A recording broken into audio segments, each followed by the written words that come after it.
গণভোটে যদি না জয়যুক্ত হয় দেশ বেঁচে যাবে। ইট will be a piece of paper. আমরা আগামী 180 দিন এই ক্যাচালের মধ্যে ঢুকলাম মাত্র। Welcome to the show. শুনবো কি নিয়ে দ্বিমত? এটাই তো দ্বিমত। আপনার মনে হয় এই সেটে বসেই আমি বলেছি যে গণভোটে যদি না জয়যুক্ত হয় দেশ বেঁচে যাবে, বলেছি কিনা? বলেছে। যেহেতু হ্যাঁ জয়যুক্ত হয়েছে, আমি জানি কোথায় কোথায় নেক্সট পলিটিক্স আসছে।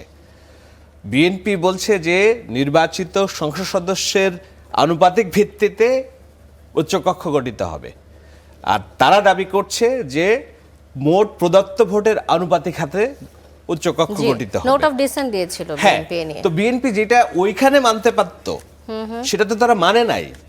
এখন কেন মানবে তারা? কারণ গণভোট হয়েছে না, এইটাই তো গণভোটের জনগণ তো তাকে ওইটা দিয়েছে। এখানে তো শুভঙ্করের ফাঁকি।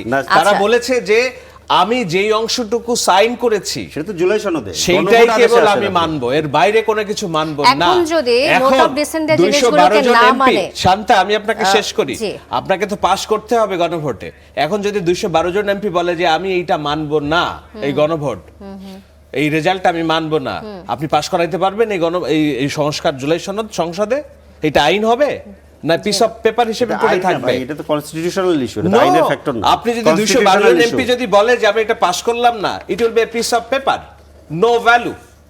আপনি জেনে আসেন। সো আমি বলছি ক্যাচেলটা কোথায় লাগবে এখন। আমরা আগামী 180 দিন এই ক্যাচেলের মধ্যে ঢুকলাম মাত্র। Welcome to the show. Thank you, অনেক ধন্যবাদ আপনাদের দুজনকে।